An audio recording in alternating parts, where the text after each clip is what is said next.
ठीक है, तो हम कुछ इंपॉर्टेंट क्वेश्चन डिस्कस कर रहे थे, राइट?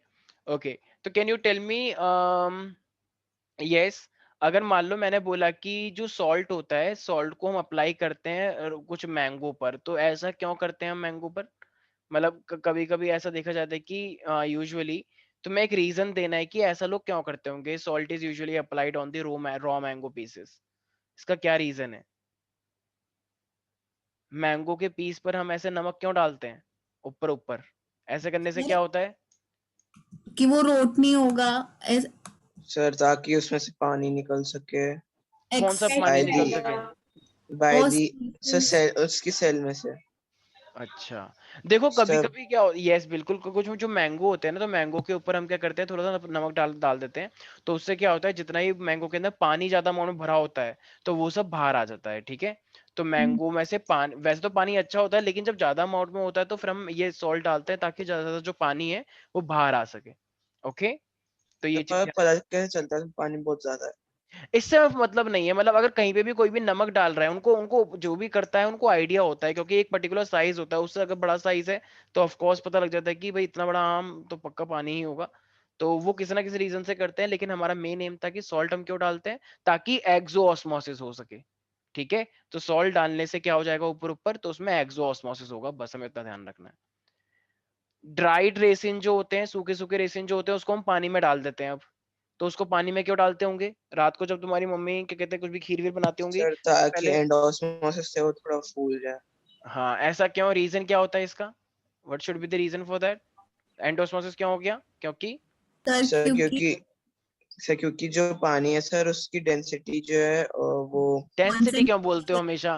सॉरी, कॉन्सेंट्रेशन, हाँ sorry high concentration to low concentration होता है पानी का मूवमेंट, राइट? तो पानी का हाई यस कॉन्सेंट्रेशन है, उसका लो है, तो एकदम से पानी अंदर की साइड भरने लग जाएगा। Got it everybody? Yes. Okay, अच्छा जरा सारे बच्चे एक जरा पेन और कॉपी अपने हाथ में रखें। मान लो मैंने बोला कि एक आदमी है, ठीक है, और मान लो उस आदमी का तुम्हें मास निकालना है, लिखो m is equal to question mark, ठीक है? और मान लो वो आदमी चलता जा रहा है, ठीक है, और उस आदमी ने चलते चलते मान लो कुछ वर्क किया है, और उसने कितना वर्क किया है, मान लो 2500 जूल, लिखो जरा एक बार, 2500 जूल, 2500 जूल उसने वर्क किया है, ठीक है? अब उसने 2500 जूल कैसे वर्क किया है, मान लो वो जंगल में था, तो जंगल में उसको पेड़ पे चढ़ने का बड़ा शौक था, तो वो कितना चढ़ा है पेड़ पे, 5 मीटर टॉल पेड़ पे वो चढ़ चुका है। तो you can say that 25 joule of work in climbing a tree 5 metre tall. तो जरा बताना उसका मास कितना रहा होगा फिर? 50 kg। Are you 50। श्योर? कैसे यस पता लगाया, कैसे पता लगाया? सर mgh हो गया ठीक 250, है, 2500, तो फिर m की वैल्यू और g की वैल्यू पता है, तो h की मतलब g बिल्कुल की सही, वैल्यू h की वैल्यू पता है, तो शाबाश, एबिलिटी आ जाएगी। बिल्कुल सही। यही तो हमारे बच्चों की खास बात है कि हमारे जो तुरंत पता लगा लेते हैं। भाई अगर वो हाइट पे जा रहा है तो वर्क क्या लगा, तो work always equal to energy होता है। तो अब यहाँ पे वो हाइट पे जा रहा है तो काइनेटिक एनर्जी लेनी चाहिए, पोटेंशियल, जब हाइट दे रखी है तो पोटेंशियल। ये कौन सी थ्योरम लगी है देखा जाए तो, एक तरह से बताया था ना मैंने, अरे वर्क सर एनर्जी मेरे को एक थ्योरम। डाउट है। हाँ हाँ बोलो। सर जैसे इसमें बताया गया जो आदमी है सर वो पेड़ पे चढ़ रहा है, तो सर इसका मतलब वो जो ग्रेविटी है उसको अपोज करते हुए ऊपर जा रहा है, बिल्कुल बिल्कुल। तो सर इसमें ग्रेविटी नेगेटिव में नहीं होनी चाहिए? एक सेकंड, तुम -10 कह रहे हो, तुम साइन ले लो, वो साइन का मतलब अपने आप में बस ये दिखाता है कि वो उसके अपोज कर रहा है, लेकिन मेरे को क्या चाहिए था, मैग्नीट्यूड। नेगेटिव वेगेटिव जो साइन होते हैं ये सिर्फ डायरेक्शन को दिखाता है, ठीक है? सिर्फ डायरेक्शन को, डायरेक्शन का मतलब कि वो ग्रेविटी के अपोज गया है। तो तुम नेगेटिव साइन लेना चाहते हो ले लो, लेकिन हमें सिर्फ मतलब किससे होता है, मैग्नीट्यूड से। मैंने वर्क डन पूछा था, तो तुम नेगेटिव साइन लगाना चाहो तो लगा सकते हो, लेकिन मेन क्या है, मुझे तो मैग्नीट्यूड से मतलब है। तो W क्या हो जाएगा मेरे पास, मास हमें पता नहीं है, G 10 होता है। हाइट कितना बोला था अभी मैंने जस्ट? 5। 5 तो वो मेरे पास 5 मीटर गया है। और वर्क कितना बोला था अभी जस्ट रैंडमली? 2500 2500। जूल। 3500 था, ठीक है, 3500। तो भाई ये 10 ये सर 50 हो, 25। 25 25 25। ओके ओके, गुस्सा ही कर रहे हो सर फिर। इरेज ही कर दो ना, इतना हो ठीक है, गया। ठीक है, तो बस ये अपने आप में आ जाएगा, ठीक है? तो कर लोगे भी प्यारे प्यारे बच्चों? Yes sir. ओके, एक ऐसे क्वेश्चन एग्जाम में बहुत आते हैं तो पता नहीं है तुमने, ठीक है, क्वेश्चन काफी ज्यादा प्रैक्टिस करे हैं, लेकिन एग्जाम में क्वेश्चन कोई टफ नहीं आता है, एक दो टफ आ सकते हैं लेकिन ज्यादा नहीं। Got it everybody? यस अच्छा मान लो अगर यहीं पर ही कोई पूछे कि तुम्हें दो कंडीशंस बतानी है जो सेटिस्फाई करनी है कि उस ऑब्जेक्ट ने वर्क डन किया है, तो वो दो कंडीशन क्या होनी चाहिए कि जब तुम ये बोल पाओ कि उसने वर्क डन किया है? सर कोई force फोर्स होना है ना। चाहिए, फोर्स It जब applies applies and to the object moves. हाँ मतलब can we say there should be If some the force applied and if there the should be some applied force displacement. is Yes, sir. moving the Yes, object. sir. Without displacement without force कभी work done हो ही नहीं सकता, ठीक है? हाँ ये चीज तो ये बोलोगे। अच्छा can you tell me if energy is completely constant, so can you tell me कि क्या हम कभी भी एनर्जी, जैसे मान लो एक एनर्जी है यूनिवर्स की, पूरी यूनिवर्स की एनर्जी एक पूरी कांस्टेंट है, so are we going to face any energy crisis in future or not? Sir, we can constant. face an energy crisis since we depend on fossil fuels, but if we convert our source of fuel and energy to solar energy, then no, we will not face an energy crisis. Okay बिल्कुल सही बोला। देखो energy का simple सा meaning तुम्हें पता है कि energy can neither be in orbit और destroy, but we can convert one form to another ना, वन फॉर्म टू अनदर। तो अगर तुमने मान लो ये कोल है, जितने भी कोल पेट्रोलियम है, अगर तुमने इसकी सारी एनर्जी यूज करी किसी और फॉर्म में एनर्जी बना दी, तो अब कोल और की एनर्जी यूज कर पाओगे? पेट्रोल की एनर्जी अब तुम यूज कर पाओगे? मतलब एनर्जी डिस्ट्रॉय नहीं हो रही है लेकिन वो एक फॉर्म से दूसरी फॉर्म तो बन रही है ना। तो जब वो एक फॉर्म से दूसरी फॉर्म बन रही है तो क्या आप तुम उस एनर्जी को ले पाओगे जिसको तुमने अभी कन्वर्ट कर दिया है? अरे बोलो। Yes, sir. अरे ये ऐसा थोड़ी नो बोलना था। मुझे एक बात बताओ, पेट्रोल से एनर्जी आती है, तो पेट्रोल से एनर्जी आती है, पेट्रोल को एक आदमी ने गाड़ी में यूज कर करके पूरा खर्च कर दिया, तो अब वो क्या पेट्रोल खरीद पाएगा? पेट्रोल सारा खत्म हो गया कंट्री में, तो No, इसका sir. मतलब उसने उस एनर्जी को कहीं और लगा दिया ना, तो ऑफ कोर्स हमें एनर्जी क्राइसिस फेस करना पड़ेगा। तो तो इसीलिए हम हमें ये कह सकते हैं कि basically the forms of energy which we can कब आए? यूज डायरेक्टली और यस तुम कब आए? तुम तो थे थोड़ी नहीं यहाँ देर पे। पहले।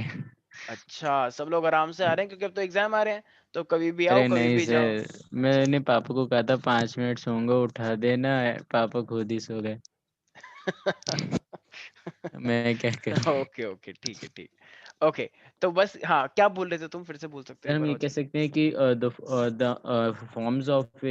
The forms of energy which we can use directly are limited and basically if the ones get converted into other form we won't be able to use it in the future and will face an energy crisis. बोल सकते हो लेकिन तुम्हें ये नहीं बोलना है limited वाला। वो कह रहा है कि जितनी भी है उसको हम कांस्टेंट मान रहे हैं, जितनी भी है नो लिमिटेड सर, भी है ना तो उसी को। मैं नंबर ऑफ फॉर्म्स कह रहा हूँ। अच्छा अच्छा हाँ ये बोल सकते हो, हाँ ये बोल सकते हो बिल्कुल। ठीक है तो इसीलिए आजकल हम किस पे ज्यादा, तुमने देखोगा आजकल बिल्डिंगों पे सोलर एनर्जी लग रही है, राइट? सोलर पैनल्स लग रहे हैं, क्यों? ताकि हम पेट्रोल और इन सब चीजों पे ज्यादा डिपेंड ना रहे, हम अल्टरनेटिव सोर्स देख रहे हैं, विंड एनर्जी पे कन्वर्ट डिपेंड रहे हैं। तो क्योंकि ये तो वापस आ जाएंगी, they can be replenished again and again. भाई एक बार आ गई तो मतलब ये सोलर एनर्जी खत्म थोड़ी होने वाली है इतना, तो इसीलिए। अच्छा सेपरेटिंग फनल जो होता है, सेपरेटिंग फनल से हम ऑयल और वाटर को सेपरेट कर लेते हैं, तो दीपेश क्या है इनका प्रिंसिपल? हम सेपरेटिंग फनल से ऑयल और वाटर को सेपरेट कर लेते हैं तो क्यों, क्या है इसका प्रिंसिपल? ऐसे कैसे सेपरेट कर लेते हैं इन दोनों को? वैसे तो ये क्वेश्चन मुझे किससे पूछना चाहिए था, वो कौन है, हाँ ध्रुव अग्रवाल से पूछना चाहिए था क्योंकि वो यही स्टेट में ज्यादा बोलता है, पर कोई बात नहीं। हाँ दीपेश। पूछ लो। हाँ चलो बता दो अब तो बता ही दोगे, बताइए तुम्हारा फेवरेट वर्ड आने वाला है, क्या आने वाला है? डेंसिटी आने वाला है इसका फेवरेट, बिकॉज दे हैव नहीं डिफरेंट डेंसिटीज, क्योंकि सर, मुझसे नहीं भी वो तो बस निकल जाता है सर मुंह से। अच्छा तो अब जब जरूरत थी अब तुम्हारे मुंह से नहीं निकला, चलो कोई बात नहीं ठीक है। तो डिफरेंट डेंसिटी होती है इनकी, इसीलिए तो वाटर वाटर नीचे रहेगा या ऑयल ऑयल नीचे रहेगा? सर वाटर नीचे रहेगा। और ऑयल ऊपर रहेगा, तो जैसे ही पता लग जाएगा, शीशे में देखते रहते हो तुम, वो ट्रांसपेरेंट होता है तो तुम्हें पता लग जाएगा। Got it everybody? Shreya Rutherford का मॉडल का क्या ड्रॉबैक था मेन, रॉदरफोर्ड के मॉडल का? सर उसका ये था कि उसने ये बोला था कि जो नेगेटिवली सर हाँ टेक योर टाइम आराम से। सर कि उसने ऐसा रुको ये हाँ रदरफोर्ड कौन सोच सा लो वाला आराम है? से। रदरफोर्ड दूसरा वाला है। पहला थॉमसन था, रदरफोर्ड था ना दूसरा। सर उसने ऐसा बोला तो जो इलेक्ट्रॉन्स जो ऑर्बिट में है वो फॉल हो जाएंगे, पर ऐसे तो फिर मैटर एग्जिस्ट ही नहीं करेगा उस स्टेट में जो हम जानते हैं, ऐसे तो एटम फिर कोलैप्स हो जाएगा। Yes, very good. Actually, it is. He says that electrons are losing energy, right? And with losing energy, it is going to be dissolved. Yeah, it is going to be put inside the nucleus. तो वो drop हो जाएगा उसके अंदर, और जिससे कि वो अनस्टेबिलिटी को लीड करेगा. Or it will crash with the nucleus. It will collapse simply. Yes, very good. So that's why. And one more thing, Rutherford also couldn't explain the stability of the atom, right? कि क्या Yes. Stability है, कुछ explain तो करो भाई, stable कैसे है. अगर वो डिप कर गया तो डिप करने के बाद स्टेबिलिटी तो बताओ, वो कुछ बता ही नहीं पाया, इसलिए उसको बोला गया वो फेल कर दिया गया, राइट. ओके. अच्छा, और एक चीज ध्यान रखना, रदरफोर्ड ने कितने, जैसे गोल्ड लिया था तो गोल्ड के अंदर, उसके अंदर जो शीट थी उसके अंदर कितने एटम थे, याद रखना, 1000 एटम, हजार. ठीक है, 1000 एटम थिक था वो, तो रिमेम्बर, तो इसने इसलिए लिया था. और बाकी ये जो उसने वो ली ये थी रेडिएशन, वो किसकी बनी हुई थी? Alpha ray particles. Alpha ray. Very good, तो वो थी अल्फा रेडिएशन. ओके. अच्छा, जरा एक बात बताओ मान्या, ये कार्टिलेज और ये बोन के अंदर मेन डिफरेंस क्या होता है? कार्टिलेज और बोन के अंदर मेन डिफरेंस क्या होता है? Can I tell? कार्ट अच्छा, तुम कह रहे हो can I tell. Okay, wait a minute. Yes Manya. The cartilage flexible होती है और bone stiff and rigid होती है. ओके, नॉन फ्लेक्सिबल होती है. ओके, और इसके अंदर कौन से टाइप के सेल्स होते हैं, मैंने बताया था कार्टिलेज में और बोन में? So मुझे याद नहीं. ओके, कॉन्ड्रो और ऑस्टियोब्लास्ट. Very good. ऑस्टियोब्लास्ट या ऑस्टियोसाइट या फिर कॉन्ड्रोसाइट्स. ओके, कॉन्ड्रोसाइट, सारे बच्चे बोलेंगे chondrocytes and osteocytes. Chondrocytes. Chondrocytes and osteocytes. या ऑस्टियोसाइट होते हैं बोन में, कॉन्ड्रोसाइट होते हैं कार्टिलेज में. ओके, ध्यान रखें Yes. सारे बच्चे. और ये कार्टिलेज के अंदर बेसिकली किस टाइप की चीजें प्रेजेंट होती हैं, बताओ? प्रोटीन होती है ना, मोस्टली प्रोटीन और लिपिड्स टाइप की चीजें. Proteins and sugars. Sugars, yes, sugar बोल सकते हो. और बोन के अंदर इनऑर्गेनिक मैटर भी आ जाता है प्रोटीन के साथ साथ, याद है वो कैल्शियम और फॉस्फेट, ये सब इनऑर्गेनिक मैटर है, तभी तो वो हार्ड होता है. तो ये कैल्शियम और फॉस्फोरस की वजह से वो एकदम हार्ड हो जाती है. ठीक है, तो और इनमें से शेप कौन प्रोवाइड करता है, शेप और स्केलेटल सपोर्ट? Bone. बोन करती है. और कौन सी वाली फ्लेक्सिबिलिटी प्रोवाइड करती है, जैसे यहाँ पे टेप Cartilage. कार्टिलेज करती है. ठीक है, स्मूथन्स होती है काफी. ओके, ठीक है, ठीक है, गुड. नाउ हम पूछते हैं, अच्छा सिमरन आया. हाँ Simran, can you explain blood? So blood is a fluid connective tissue that helps in the transportation of various molecules and particles to different parts of our body, such as essential particles of oxygen and carbon dioxide inside our body. Okay, and blood has many component, basically the two first of all. So can you tell me these two component? Yes, sir. Sir, blood consists of plasma and blood corpuscle. Blood corpuscle has after that also subcomponents known as the erythrocytes, thrombocytes, and leukocytes. Very good. And sir, leukocytes के भी बताना है. If you can. So leukocytes consist of neutrophil, monocytes, lymphocytes, eosinophil, and basophil. Very good. Okay, and what about the plasma? Sir, I do not remember the components of plasma. So plasma basically contain the water and ions. Ions means salt, Na plus Cl minus. Okay, and the various proteins. I told you albumin, globulin and fibrinogen. ठीक है, fibrinogen clotting करवाता है, albumin ion balance करवाता है, और globulin immunity के लिए responsible होता है. Okay, got it everybody? Yes sir. और इतने खतरनाक तरीके से बोले, कुछ गंदा पूछ लिया क्या मैंने? सर आपने क्या बताया ग्लोबुलिन का? इम्यूनिटी के लिए. जितने ज्यादा ग्लोबुलिन प्रोटीन, भूल गए तुम लोग जब चेरी काउंटी में बारिश हुई, तुम दोनों गए थे नहाने के लिए, गंदा पानी था, तो फिर ग्लोबुलिन जिसमें जाया था वो ईमान नहीं पड़ा था. मेरे को याद आ रहा है कुछ मैंने ऐसा कुछ बताया था. ओके, ठीक है. अच्छा, ये जब भी हम देखते हैं प्लांट टिश्यू के अंदर, प्लांट टिश्यू में एक वर्ड यूज होता है बहुत ज्यादा, डिफरेंशिएशन ऑफ दिस. तो डिफरेंशिएशन, ये डिफरेंशिएशन वो डिफरेंशिएशन नहीं है डी बाय डी टी या डी बाय डी एक्स, ये डिफरेंशिएशन दूसरा है. तो ये डिफरेंशिएशन ऑफ प्लांट टिश्यू का मतलब क्या होता है? Can you tell me? Differentiation? Sir आज इन्होंने सर यहाँ चला रखा है कल ये वाले। सेल्स है वो स्पेशलाइज्ड है अपने कि वो meristematic cell. Meristematic tissue permanent tissue में बनने के लिए। हाँ देखो, जब प्लांट छोटा सा होता है, अभी उसमें कुछ दिख नहीं रहा, तुम्हें एक ही चीज दिख रही है, लेकिन अब वो आने वाले टाइम में, मान लो आने वाले टाइम में तुम्हें उसकी स्टेम दिखेगी, उसकी रूट अलग से दिखेंगी, उसकी पत्तियां अलग से दिखेंगी, कुछ तुम्हें नए नए सेल दिखेंगे ऊपर ऊपर मेरिस्टेमेटिक, वो परमानेंट बनते जा रहे हैं, अब नीचे नीचे स्टेम दिख रही है, रूट दिख रही है। तो इसी को तो डिफरेंशिएशन बोलते हैं, कि पहले जब स्ट्रक्चर एक ही जैसा ही है, एक जैसा दिख रहा है, पता नहीं चला कौन सा कहाँ है, लेकिन अब तुम्हें पूरा दिख रहा है अलग। तो बताओ वो डिफरेंशिएट हुआ या नहीं हुआ?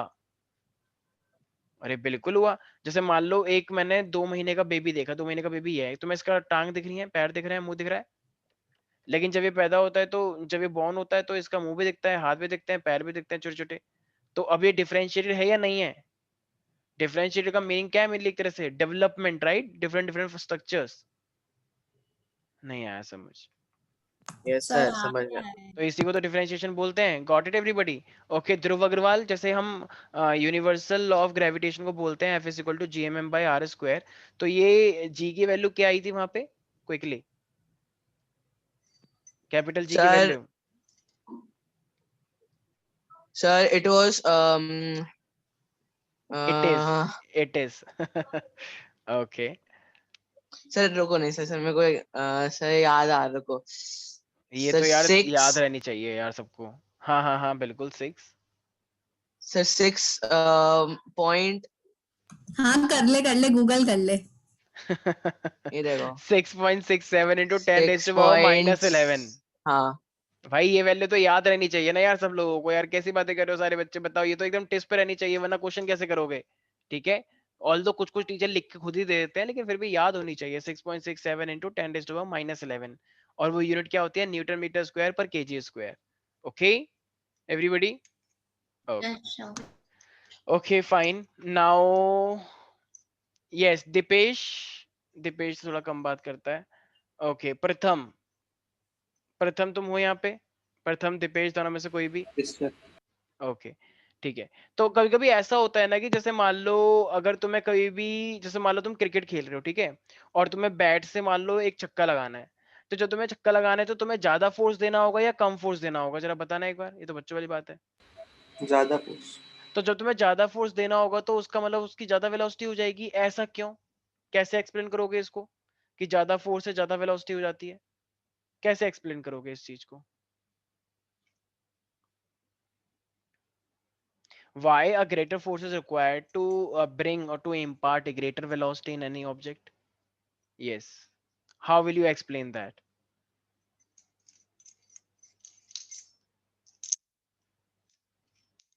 अरे क्या हुआ?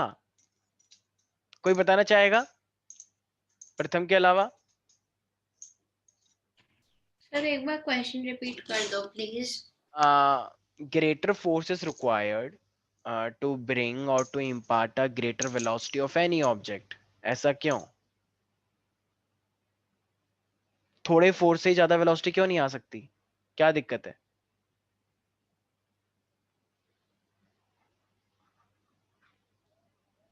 Sir, as the acceleration is directly हाँ proportional. हाँ बढ़ेगा तो एक्सीलरेशन भी बढ़ेगा, एक्सीलरेशन बढ़ेगा। वेरी गुड शाबाश। कैन वी से second law of motion?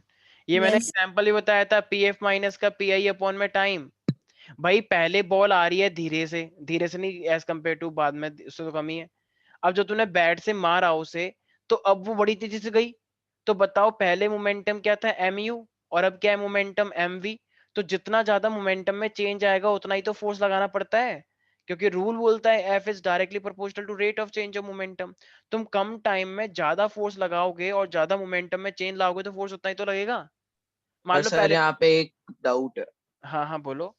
Sir अगर जो बॉल है, अगर जो बैट्समैन है, अगर वो हिट करता है बैट की टिप से, टिप मतलब थोड़ा लाइक उसका जो सरफेस होता है टिप से थोड़ा पीछे, तो सर और आगे तक जाती है। लेकिन सर अगर हम वहीं पे अगर बीच में लाए बॉल को, तो सर वो डिस्टेंस कम ट्रेवल करती है। नहीं नहीं नहीं, वो अलग अलग कॉन्सेप्ट है, वो अलग चीज है, वो टॉर्क का कॉन्सेप्ट आ जाएगा फिर। ठीक है, तो वो तुम पढ़ोगे 11th में, वो टॉर्क वाली चीज आ गई। वो तो जैसे गेट भी होता है, गेट के जो हैंडल होते हैं वो कोने में होते हैं, जिससे गेट आसानी से खुल जाता है। गेट के हैंडल अगर तुम वहां पे लगा दोगे जहां पे वो अटैच है, वो खुलेगा ही नहीं कभी गेट। तो वो वाला कॉन्सेप्ट अलग है, वो टॉक वाला है। यहाँ पे बात चल रही है कि सिंपल सी बात है, छक्का मारना तो ज्यादा फोर्स लगाना पड़ता है वरना वो जाएगी नहीं बॉल। तो बस यहाँ पे सिंपल सा एक कॉन्सेप्ट है कि जितना ज्यादा ये इनिशियल मोमेंटम है, फाइनल मान लो पहले बॉल आ रही थी कितने के मोमेंटम से, मान लो 5 के मोमेंटम से, और मान लो किसी ने मारा और वो भी 5 ही है, तो भाई फायदा क्या हुआ, जैसे बॉल गई वैसे ही आ गई यहाँ पे, तो मतलब गवार बच्चा था।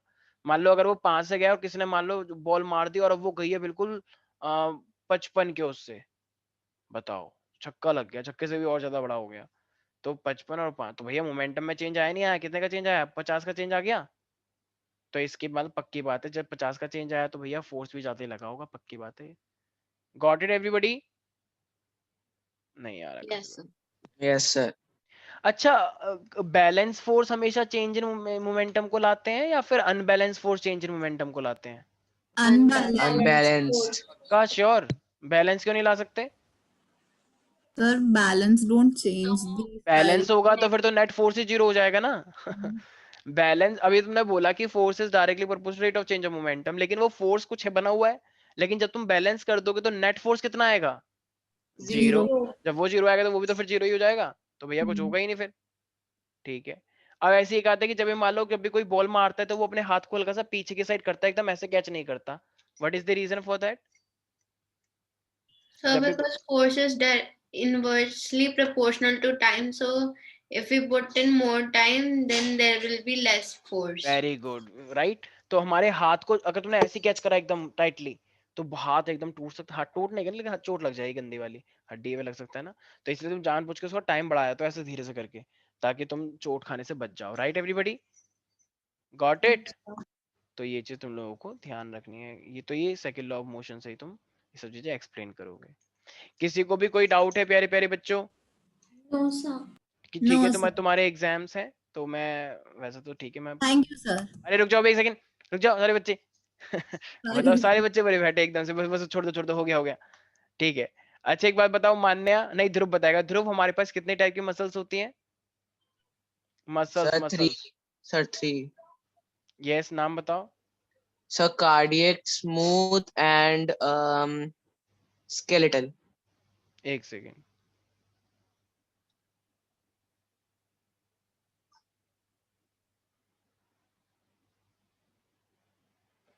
अरे एक सेकंड, ये कुछ कॉल कर रहा है, लो सक्षम हो कह रहा है, अब मैसेज आ रहा है क्लास कब है। ठीक है, हाँ, क्या बोला तुमने? हाँ, सर स्टेटेड कार्डियक। मसल, हाँ कार्डियक मसल, स्टेटेड मसल और अनस्टेटेड मसल, राइट। अच्छा, कौन सी वाली स्मूथ होती है? अनस्ट्रिएटेड। अच्छा ठीक है। अच्छा, अगर मैं तुमसे बोलूंगा कि नंबर ऑफ न्यूक्लियाई के टर्म्स में तुम्हें स्टेटेड और अनस्टेटेड को सेपरेट करना है, तो किसमें क्या होता है न्यूक्लियस के बेसिस पे? The smooth वाले uninuclear. ट्राइपेड में मल्टी न्यूक्लिएटेड होता है और अनस्ट्राइएटेड। पक्का? Yes yes sir. भाई देखो, तुम लोगों को पता है, मैंने बता रखा है कि जो इस तरीके की शेप होती है इसको बोलते हैं सिकल शेप, तो इसमें तो एक ही होती है, लेकिन जो इस तरीके से होती है सिलेंड्रिकल टाइप की, राइट, तो उसमें कितने न्यूक्लियस होती है? उसमें मल्टी न्यूक्लिएट होता है, राइट। इस तरीके से ऐसे बहुत सारी होती है। Got it now everybody? Okay. अच्छा, वाटर हाइसिन जो होता है वो वाटर के सरफेस के ऊपर फ्लो करता है, ऐसा क्यों? सर क्या फ्लो करता है वाटर के सरफेस पे? एक सेकेंड,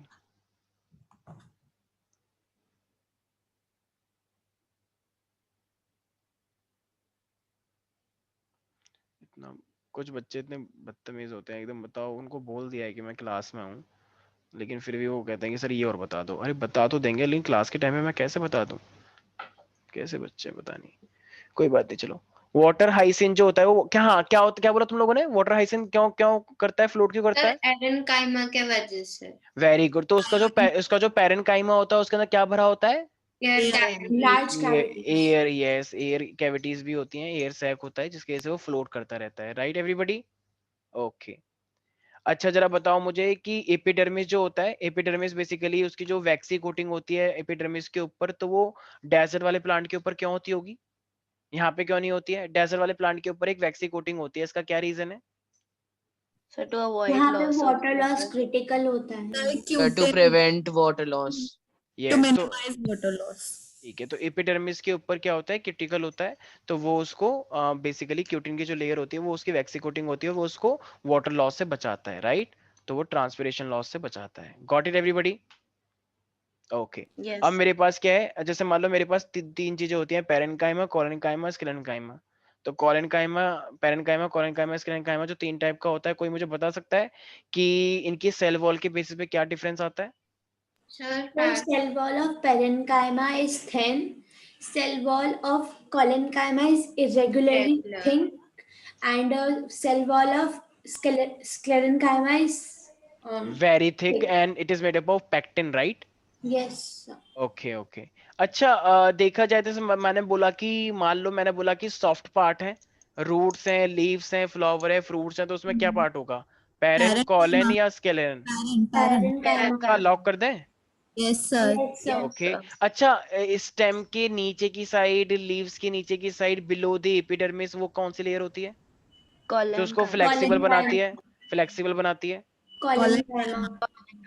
अब तो एक ही बचा फिर। अच्छा, और जो बहुत ही मैकेनिकल सपोर्ट देती है, दैट होता है Sclerenchyma. Sclerenchyma. Okay, very good. तो प्यारे प्यारे बच्चों, आज हमने मतलब ये सब चीजें, एक चीज और ध्यान रखना सारे बच्चे, नाइट्रोजन साइकिल की प्रैक्टिस अच्छे से करके जाना है स्कूल एग्जाम्स के लिए, ठीक है? सारे बच्चों को बोल रहा हूँ, बिल्कुल एकदम अच्छे से करके जाएंगे। और कभी कभी ये भी आता है आयनिक कंपाउंड और कोवेलेंट कंपाउंड में क्या फर्क होता है। आयनिक हमेशा ध्यान रखना, जैसे सोडियम के लास्ट में 1 वैलेंसी है, क्लोरीन के लास्ट में 7 है, तो क्लोरीन भी 1 गेन करना चाहता है, तो सोडियम अपना 1 इलेक्ट्रॉन इसको दे देता है कि भाई तू रख ले और मेरे पास जुड़ जाए ऐसे। तो आयनिक बॉन्ड में एक कंप्लीट ट्रांसफर होता है। लेकिन जब मान लो ये एक दूसरे के इलेक्ट्रॉन को यूज करें, एक दूसरे के इलेक्ट्रॉन, जैसे CH4 है, तो कार्बन और 4 हाइड्रोजन आपस में एक दूसरे के इलेक्ट्रॉन को यूज करके अपना 8 कर लेते हैं, तो उसे कोवेलेंट बॉन्ड कहते हैं। तो कोवेलेंट बॉन्ड में क्या होती है, म्यूचुअल शेयरिंग होती है। सारे बच्चे बोले म्यूचुअल शेयरिंग इन दी कोवेलेंट बॉन्ड, म्यूचुअल शेयरिंग। मतलब एक दूसरे के इलेक्ट्रॉन का यूज करके वो अपने आप को 8 दिखाते हैं। और लेकिन आयनिक में क्या होता है, when one atom completely transfer its one electron to the other one, right? नहीं आया समझ? Sir yes sir. तो ये सब चीजें तुम लोगों को याद रखनी है, ठीक है? बाकी का पोर्शन हम नेक्स्ट क्लास में करेंगे, ठीक है? तो सब लोग अच्छे से तैयारी करें, और ठीक है, एक एक डायग्राम की प्रैक्टिस भी तुम लोगों को खूब अच्छे से करनी है, ठीक है? बाकी साइंस से मुझे लगता है कि इस बार का जो तुम्हारा ये रेयान वालों का हुआ था, ये क्या कोई भी क्वेश्चन टफ नहीं आया? वैसे तो मैंने पेपर देखा था, लेकिन मुझे तो इतना कोई खास मतलब इतना कोई टफ क्वेश्चन लगा नहीं, but still according to your opinion क्या कोई क्वेश्चन टफ लगा? सर मस्त था पेपर। सर इजी थे सारे। इजी था? कहीं तुम्हारी मैं मैसेज तो नहीं करने वाली है कि जानबूझ के अब उनको पता लग गया कि पेपर तो बच्चों को बड़ा इजी लगा है, तो क्यों ना ऑफलाइन में टफ दे दिया जाए? अगर मेरी मैम कर सकती है, वो ऐसा ही करती है। अच्छा, क्या अलग अलग पेपर आते हैं तुम्हारे, या एक जैसे नहीं आते 9th में? नहीं सर, एक जैसे ही आते हैं। पर अच्छा, टीचर्स अलग अलग हैं। अच्छा अच्छा, टीचर्स अलग अलग हैं, फिर तो कोई बात नहीं, ठीक है। कुछ टीचर तो मार्क्स भी काट लेती है, मैंने सुना है मार्क्स भी काटती हैं क्या बेफालतू के? हाँ सर सर। नित्या मैम क्या क्या काटती है। सर सोनिया मैम भी बहुत काटती है, हमारी मैम। हाँ। सारी मैम काटती हैं? फिर कोई है ऐसी नहीं जो फ्री में सर, नंबर दे? नित्या मैम को ये है कि मैं बहुत एक्स्ट्रा पढ़ाती हूँ, मेरे हिसाब का लिखो, मेरा स्टैंडर्ड। अच्छा अच्छा, मैडमों के बीच में कंपटीशन टाइप का सा है कि मेरा स्टैंडर्ड है कुछ? सोनिया मैम को कुछ मानती नहीं, अरे वो तो बहुत इजी चेक करेगी, मेरे को देखो। अच्छा अच्छा अच्छा, और सोनिया मैम विदुषी की क्लास में है? Yes sir. अच्छा अच्छा, तो तुम दोनों एक क्लास में नहीं हो, क्यों? नहीं सर हम लोग 6th में एक साथ थे, फिर तब से लेके सारी टीचर अलग ही रखने लगी। तुमने बोला नहीं कि मेरी फ्रेंड तो उस क्लास में, तो उसमें जाऊंगी? यार, ये बीच में छोड़ के चली गई थी। सर जानबूझ के अलग कर देते हैं ये लोग। नहीं सर, हैं। हमने फ्रेंड्स ली थी, इसने भी फ्रेंड्स ली थी, बाद में इसने बीच में ऐसे ही छोड़ दी, संस्कृत ले संस्कृत ली। में चली गई। अच्छा अच्छा अच्छा अच्छा, ओके ओके, चलो ठीक है, सारे बच्चे से तैयारी करेंगे, ठीक है? और बाकी देखो, फ्राइडे को जो क्लास है ना, उसमें एक क्विज हो सकती है तुम्हारी, तो क्विज होगी कंबाइंड टेस्ट वाली, ठीक है? सीबीएसई का ही रखेंगे अभी, वो तो क्योंकि तुम्हारे पेपरों के बाद का प्लान है वाला। तो अभी फ्राइडे को एक कंबाइंड क्विज होगी, ठीक है? तो सब लोग उस चीज के लिए तैयार रहेंगे, ठीक है? अच्छी वाली क्विज होगी, मजा आएगा, ठीक है? चलो आज के लिए इतना ही करते हैं, बाकी मिलते हैं नेक्स्ट क्लास में। Bye bye, take care, good night, enjoy करते थैंक यू रहो। सर। सर